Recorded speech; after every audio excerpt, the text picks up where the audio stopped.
Once upon a time, there lived an old woman in a quiet village. She was gentle, wise, and always cheerful. Everyone in the village admired her deeply. People would often visit her to seek advice or simply share their troubles. One day, a curious young man came to her and asked, "Why do you always look so peaceful? Even when things go wrong, you never seem upset. Don't you ever feel sad or worried?" The old woman smiled kindly and said, "My child, life never stays the same. Some days bring joy, and others bring pain. But I discovered that real peace doesn't depend on what's happening around me, it comes from within." The young man looked puzzled and asked, "But how can someone stay peaceful when everything feels like it's falling apart?" The old woman nodded gently and began to share a story from her past. "When I was younger, I had a husband, children, and a small home. We didn't have much, but we were content. Then, one year, heavy rains destroyed our crops. We had no food and very little money. My husband worked day and night, but the stress became too much for him. One day, he fell ill and never recovered." Tears welled up in her eyes,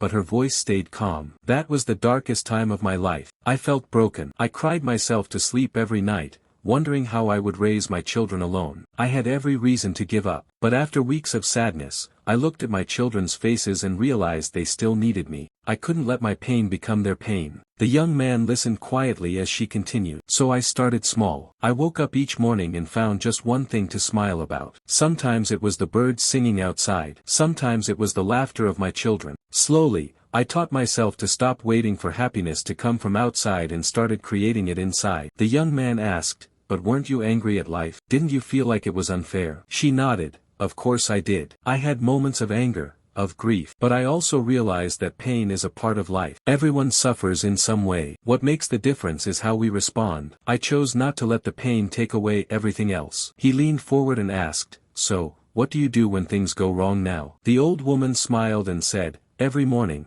I take a deep breath and remind myself, this day is a gift. Even if things go wrong, I try to notice something good, a kind word, a warm cup of tea, a beautiful sky. These little things keep me going." The young man thanked her with a sincere heart. From that day on, he began to practice what she had shared. Slowly, he noticed a change. Even when problems came, he found calm within. He learned that peace is not about having a perfect life, it's about having the right mindset. The old woman's wisdom slowly touched the hearts of everyone in the village. People began to see that true happiness didn't depend on wealth or perfect days, it came from how they chose to look at life. Inspired by her, they started finding joy in simple moments and peace even during hard times. The village grew kinder, calmer, and more joyful, all because one woman showed them the way. Happiness, after all, is a choice we make each day.